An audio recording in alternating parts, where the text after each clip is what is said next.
अध्याय 18. भगवान वामनांचे प्रगट होऊन बलीच्या यज्ञशाळेत आगमन.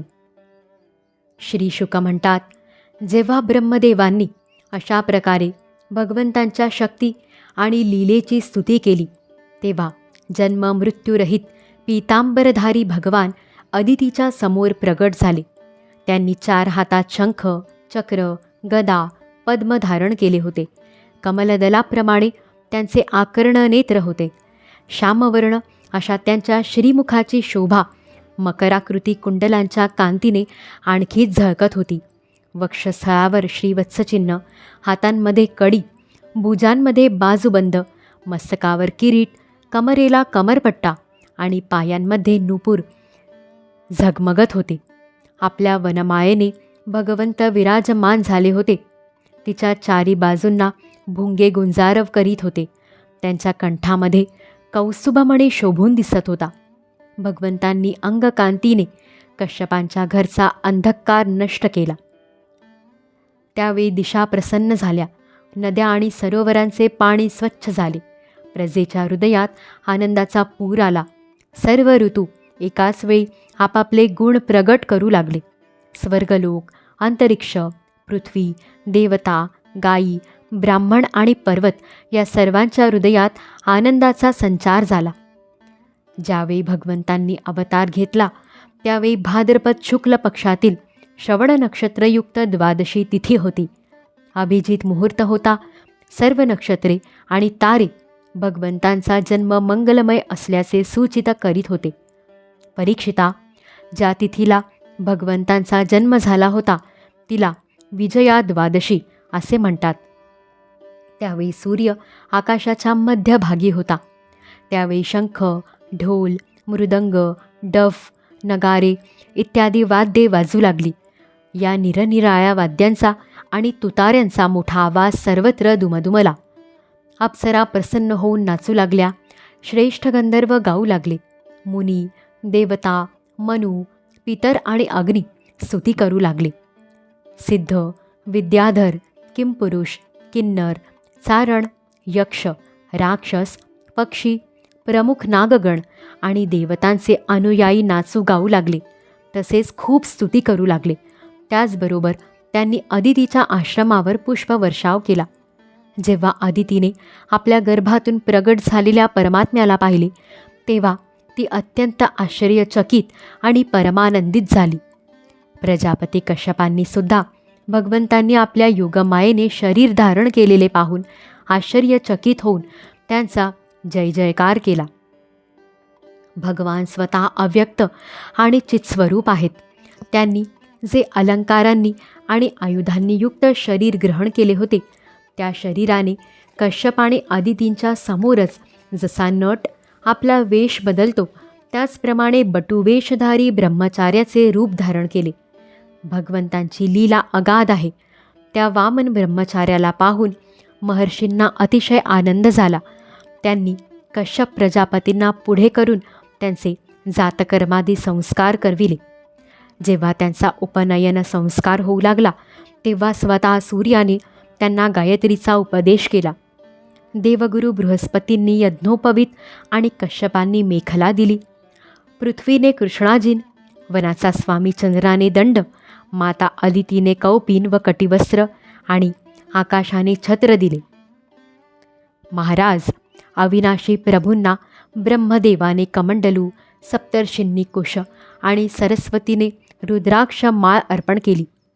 अशा रीतीने जेव्हा वामनांचा उपनयन संस्कार झाला तेव्हा यक्षराज कुबेराने आपल्या भिक्षेचे पात्र त्यांना दिले आणि सती जगज्जननी साक्षात भगवती पार्वती देवींनी भिक्षा घातली.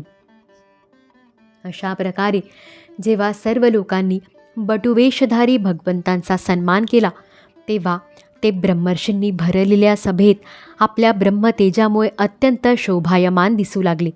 यानंतर भगवंतांनी स्थापना करून प्रज्वलित केलेल्या अग्नीचे कुशांनी परिसमूहन आणि परिस्तरण करून पूजा केली व समिधांनी हवन केले.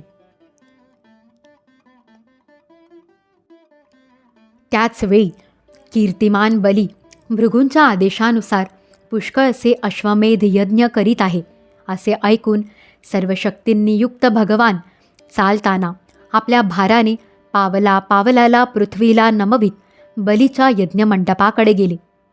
नर्मदा नदीच्या उत्तर तटावर भृगुकच्छ नावाचे एक अतिशय सुंदर ठिकाण आहे. तेथेच भृगुवंशी ऋत्विज बलीच्या श्रेष्ठ यज्ञाचे अनुष्ठान करीत होते. त्या लोकांनी लांबूनच भगवंतांना पाहिले तेव्हा त्यांना जणू साक्षात सूर्यच उगवला असे वाटले. परीक्षिता, वामनांच्या तेजाने ऋत्विज, यजमान आणि सभासद असे सगळेच निस्तेज झाले. ते विचार करू लागले की यज्ञ पाहण्यासाठी सूर्य, अग्नी किंवा सनतकुमार तर येत नाहीत ना. शिष्यांसह भृगू या प्रकारे अनेक कल्पना करीत होते. त्याचवेळी हातामध्ये छत्र, दंड आणि पाण्याने भरलेला कमंडलू घेतलेल्या भगवान वामनांनी अश्वमेध यज्ञाच्या मंडपात प्रवेश केला. त्यांच्या कमरेला मुंजांची मेखला, गळ्यात जानवी, मृगाजीन आणि मस्तकावर जटा होत्या.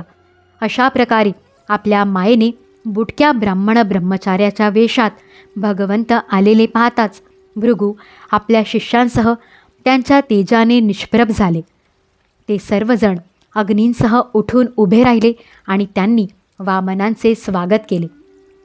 भगवंतांच्या लहानशा रूपाला अनुरूप असेच त्यांचे सर्व अवयव लहान लहान, अतिशय मनोहर आणि दर्शनीय होते. त्यांना पाहून बलीला अतिशय आनंद झाला आणि त्याने त्यांना आसन दिले. नंतर वाणीने त्यांचे स्वागत करून पाद प्रक्षालन केले आणि अनासक्त महापुरुषांना सुद्धा अत्यंत मनोहर वाटणाऱ्या त्यांची पूजा केली. देवादिदेव चंद्रमौळी भगवान शंकरांनी जे चरणामृत आपल्या मस्तकावर धारण केले होते तेच अत्यंत मंगल, लोकांचे पाप ताप नाहीसे करणारे चरणामृत आज धर्मशील राजाने आपल्या मस्तकावर अत्यंत भक्तिभावाने धारण केले. बली म्हणाला, हे ब्राह्मण कुमार, आपले स्वागत असो. आपणास मी नमस्कार करतो. मी आपली काय सेवा करू? आर्य, असे वाटते की आज ब्रह्मर्षींची तपश्चर्या साकार होऊन माझ्या समोर आली आहे. आज आपण माझ्या घरी आलात, त्यामुळे माझे पितर तृप्त झाले, माझा वंश पवित्र झाला आणि हा यज्ञ सफळ झाला. हे ब्राह्मण कुमार, आपले पाय धुतलेल्या पाण्याने माझी सर्व पापे धुतली गेली. विधीपूर्वक यज्ञात केलेल्या आहुतींनी अग्नी तृप्त झाले आणि आपल्या या लहान लहान चरणांच्या स्पर्शाने पृथ्वीही पवित्र झाली. हे सर्व पूज्य ब्राह्मण कुमार, असे वाटते की आपण काही मागण्यासाठी आला आहात. आपल्याला गाय, सोने, सर्व सामग्रीने भरलेले घर, पवित्र अन्न, पाणी किंवा ब्राह्मण कन्या, संपत्तींनी भरलेले गाव, घोडे, हत्ती, रथ असे जे काही पाहिजे असेल ते सर्व आपण माझ्याकडून मागून घ्या. दिगंबरा दिगंबरा श्रीपादवल्लभ दिगंबरा. अध्याय 18 समाप्त. श्री सद्गुरु चरणारविंदार्पितमस्तु.